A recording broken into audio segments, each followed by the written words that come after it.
Seja muito bem-vindo ao nosso canal. Eu sou o professor Antonilson Almeida e hoje nós vamos falar sobre mais um tema importantíssimo, de extrema relevância para nós que somos estudantes da Palavra de Deus. Hoje nós vamos falar sobre o inferno eterno.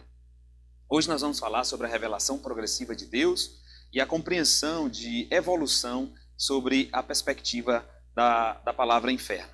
Bom, basicamente nós encontramos pela primeira vez na Bíblia Sagrada a palavra inferno em Gênesis capítulo 37, versículo 35, aonde declara que será o local para onde os mortos vão. Nesse primeiro momento aparece a palavra Sheol. E a palavra Sheol quer dizer, grosso modo, sofrimento, sepultura, morte, lugar de morte, lugar final para os que morrem. Então, basicamente, a palavra Sheol quer dar essa abrangência. Nós encontramos também em Números capítulo de número 32, versículo 22, dizendo que este lugar, o Sheol, é o lugar para onde os ímpios vão. Tá? Então nós encontramos essa primeira compreensão, essa primeira definição etimológica para a palavra inferno.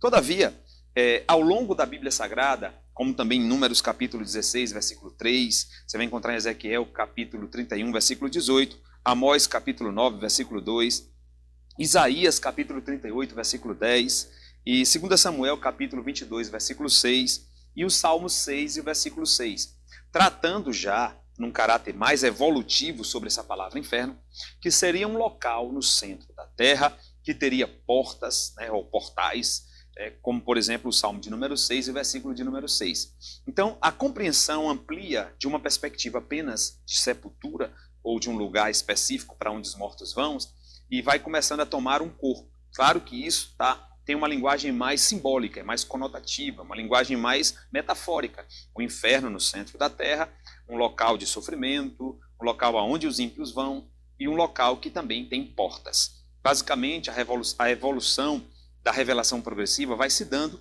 sobre a temática e a concepção de inferno. Tá?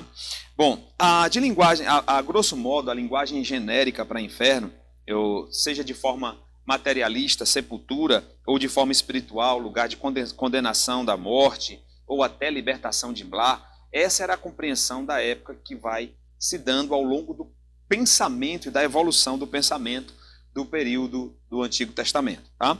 Bom, existe dentro do Antigo Testamento também uma revelação progressiva com relação aos destinos, tá? Porque até então todo mundo vai para esse lugar chamado Sheol. E a verdade é que tanto os justos como os ímpios vão para esse lugar. Essa era a concepção do Antigo Testamento. Preciso que você entenda que nós estamos permeando uma evolução do pensamento bíblico. Então, por favor, não me julgue agora. Deixa a gente finalizar o pensamento, tá bom? Bom, então, ao longo do pensamento, vai se dando uma separação de destinos. Por exemplo, em Salmo capítulo 16, versículo 10 e 11, os justos serão libertos do Sheol, do inferno, enquanto os ímpios permanecerão lá. Tá? Ao passo também que o Salmo de número 49, versículo 15, diz que os justos não permanecerão no Sheol, no inferno, mas retornarão para Deus. Tá? Isaías capítulo 24, versículo 22 diz: Deus não livrará os ímpios do Sheol.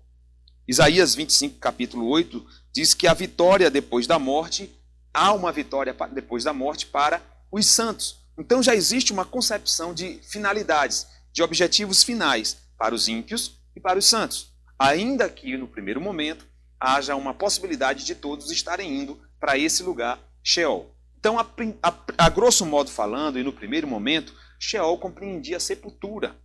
Há um local final para as pessoas. Posteriormente, esse local vai compreendendo um ambiente espiritual, um ambiente de sofrimento, um ambiente que fica no centro da terra e que tem portões.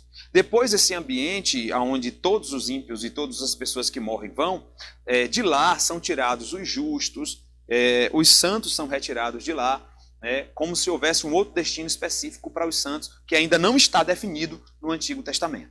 Basicamente, essa é a compreensão do Antigo Testamento com relação a inferno.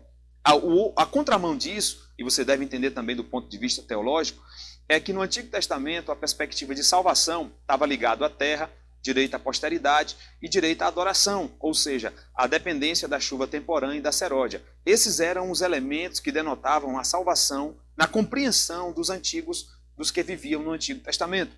Então essa é a perspectiva veterotestamentária, tá bom? Já no Novo Testamento nós encontramos uma outra palavra que corresponde à palavra Sheol, que é a palavra Hades. E a palavra Hades é encontrada em Lucas, capítulo de número 16 e verso de número 23, na ocasião da parábola do rico e Lázaro. No versículo 23 diz: no inferno, ou no Hades, estando em tormentos, levantou os olhos e viu ao longe Abraão e a Lázaro. Esse texto fala do rico, daquele rico abastardo que estava sentado à mesa enquanto Lázaro mendigava, e morrendo os dois, o rico foi para um local específico. É interessante que aqui já existe uma evolução ainda maior do pensamento. Por quê? Porque ao passo em que o rico está no Hades, nesse local de sofrimento, nesse local específico, ainda dentro do seio da terra, no centro da terra, com portões, ainda que o rico esteja nesse local, aqui já aparece uma outra definição para os mortos justos. O local e o destino para onde os mortos justos vão, que é exatamente nesse versículo de número 22 que fala sobre o seio de Abraão. Em alguns momentos vai haver a palavra paraíso, como também em Lucas capítulo 23 e versículo 43. E disse-lhe Jesus: em verdade te digo que hoje mesmo estarás comigo no paraíso. Então nós já percebemos uma perspectiva dualística, uma perspectiva de que existe um inferno, ainda continua aquela ideia simbólica, aquela compreensão metafórica da época, em que era no centro da terra, em que havia portões, tá? Ainda existe essa perspectiva, mas agora, na evolução do pensamento no Novo Testamento, existe também um contraponto a isso. Não existe só um Sheol, como no Antigo Testamento, definindo o lugar para onde todos os mortos vão, mesmo que os ímpios depois sejam tirados de lá. Agora, no Novo Testamento, existem destinos diferentes. Existe esse Hades, esse local de sofrimento intermediário, vale se lembrar que tanto Sheol como Hades são intermediários, como também existe o seio de Abraão ou o paraíso, que seriam as designações para um lugar intermediário do ponto de vista positivo, tá? Bom, então existem essas evoluções de pensamento, essas mudanças de palavra, Sheol no hebraico, Hades no grego. Existe também toda a concepção cultural da formalização da palavra Hades, que não dá para falar aqui hoje, mas existe uma outra palavra, e essa é mais definidora no sentido de exemplificar o inferno, que é a palavra Geena, ou Geena. Você decide como você queira transliterar. Então nós temos Geena ou Geena, que corresponde exatamente ao lago de fogo. Em Mateus capítulo 25, deixa eu ler com vocês aqui, Mateus 25, 41 e 46. Mateus 25, 41 e o versículo de número 46. Então o rei dirá também aos que estiverem à sua esquerda: apartai-vos de mim, malditos, para o fogo eterno, preparado para o diabo e os seus anjos. Aqui aparece pela primeira vez a palavra Geena, ou Geena, que é o lago de fogo. Esse ambiente, especificamente falando, dá uma ideia de que seja um ambiente de sofrimento eterno, diferentemente da compreensão de Sheol e da compreensão de Hades. Aqui não existe transitoriedade, aqui é sentença final, aqui é um ambiente para sempre. Então, esse ambiente, já destacava Jesus, foi preparado para o diabo e os seus anjos, e é o fogo eterno. Versículo de número 46, que eu também separei para você: e irão estes para o castigo eterno, porém os justos para a vida eterna. Então, os que negaram a Jesus vão para o castigo eterno, aqueles que Jesus não conheceu, ou que não aceitaram, não foram conhecidos pelo Senhor, bem como o diabo e os seus anjos. Mas os justos irão para a vida eterna. Então, existem mais outros textos que exemplificam bem essa questão, como no caso de Marcos.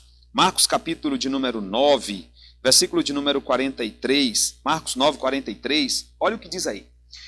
E se a tua mão te fazer tropeçar, corta, porque é melhores entrares no reino sem uma mão, do que tendo as duas mãos irem para o inferno, para o fogo inextinguível.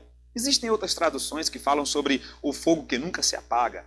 Tá? Então essa concepção de inferno aqui tem uma relevância tal que Jesus faz uma comparação, uma metáfora, de que é melhor arrancar um membro e ir para o céu sem esse membro do que ir para o inferno com todos os membros. Observe bem, essa palavra inferno, há uma construção histórica para a palavra Geena, que tem a ver com ao norte de Israel havia uma ravina íngreme, no vale de Rinom. Esse vale era um vale onde aconteceu no período remoto da história, no período dos reis, em que o rei Manassés sacrificava, e o rei Acás também sacrificava pessoas nesse vale. Essa prática foi condenada pelo profeta Jeremias, e posteriormente Josias baniu isso de uma vez por todas da nação de Israel. Esse local, essa ravina íngreme que havia ao norte de Jerusalém, que era o vale de Rinom, passou a ser um lixão ali. E ali acendia um fogo no lixão, e como vocês sabem, fogo no lixo não apaga, né?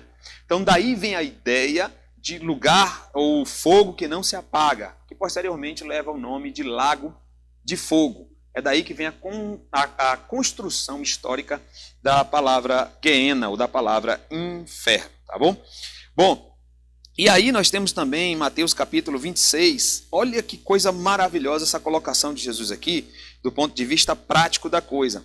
Mateus capítulo 26, versículo 24. Mateus capítulo 26 e o versículo de número 24.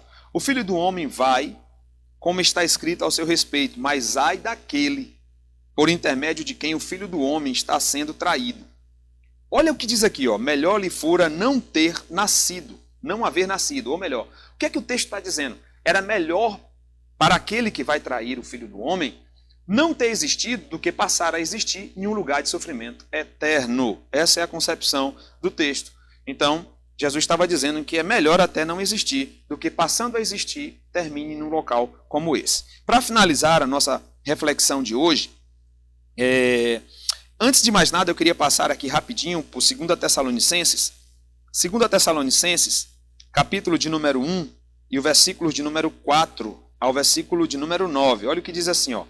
A tal ponto que nós mesmos nos gloriamos de vós nas igrejas de Deus, à vista da vossa constância e fé, em todas as vossas perseguições e nas tribulações que suportais, sinal evidente do reto juízo de Deus, para que sejais considerados dignos no reino de Deus, pelo qual com efeito estáis sofrendo.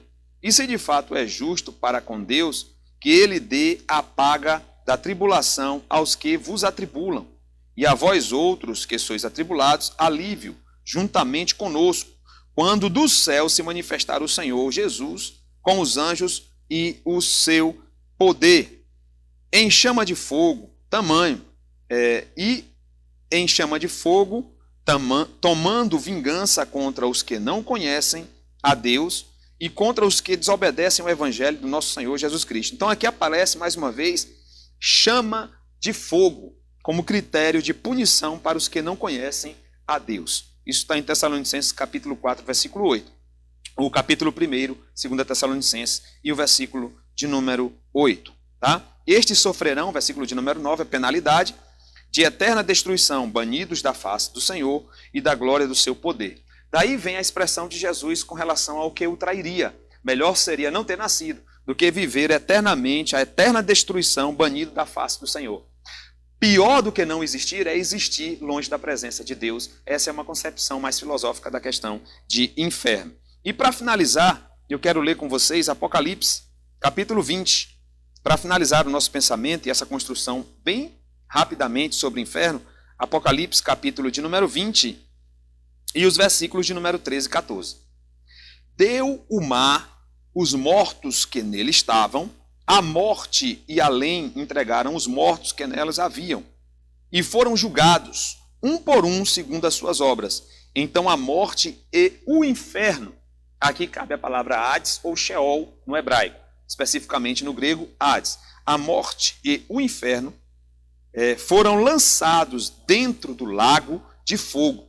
Esta é a segunda morte, o lago de fogo. Então o lago de fogo, ou Geena, é o local perene, definitivo, aonde ímpios, o diabo, seus anjos, a morte, e até esses ambientes que de maneira metafórica são utilizados como ambientes no centro da terra, ou como apenas sepultura, num determinado momento remoto da revelação progressiva, todos esses ambientes serão lançados em um local específico. e esse local é eterno, como está descrito em Tessalonicenses capítulo 2 Tessalonicenses capítulo 1, versículo 8, bem como também na narrativa de Marcos capítulo de número 26 e 24. O local de eterno sofrimento. Essa é a concepção de inferno, esse é o lago de fogo, que é o Gehenna.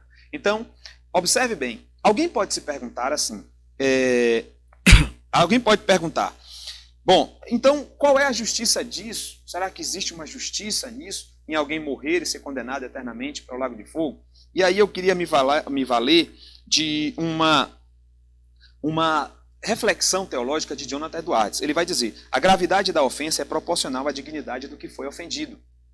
Logo, uma coisa é eu praticar um ato de ofensa contra um cidadão comum. Outra coisa é praticar um ato de ofensa contra o Papa, por exemplo. Se eu der um tapa no rosto de um cidadão comum, obviamente que haverão as penalidades peculiares ao que a lei corresponde em relação a isso. Mas se eu der um tapa no rosto do Papa, a proporcionalidade da gravidade do meu ato será 1000 vezes pior e terá a punição ainda muito pior, exatamente por conta da dignidade do ofendido. Em se tratando do homem e Deus, Deus deu uma segunda chance ao homem na pessoa do Senhor Jesus Cristo e na sua revelação natural na natureza. Se o homem resolveu viver fora disso, longe disso, distante de Deus, é exatamente o que acontece aqui. A gravidade da ofensa é proporcional à dignidade daquele que foi ofendido. Então, nada mais justo que uma punição final à altura da gravidade da ofensa, que é o lago de fogo. Então, que Deus nos abençoe, que Deus nos livre desse ambiente, que tenhamos consciência de que devemos viver, sim, para Deus, uma vida que vale a pena viver, do que viver o risco de ir para um local como esse. Como disse Jesus, é melhor que nem tivesse existido do que existir distante da presença do Senhor. Deus te abençoe, até o próximo vídeo, querendo Deus, divulga o nosso canal, porque virão outros vídeos aí para abençoar a sua vida e para nortear a nossa fé. Forte abraço a todos.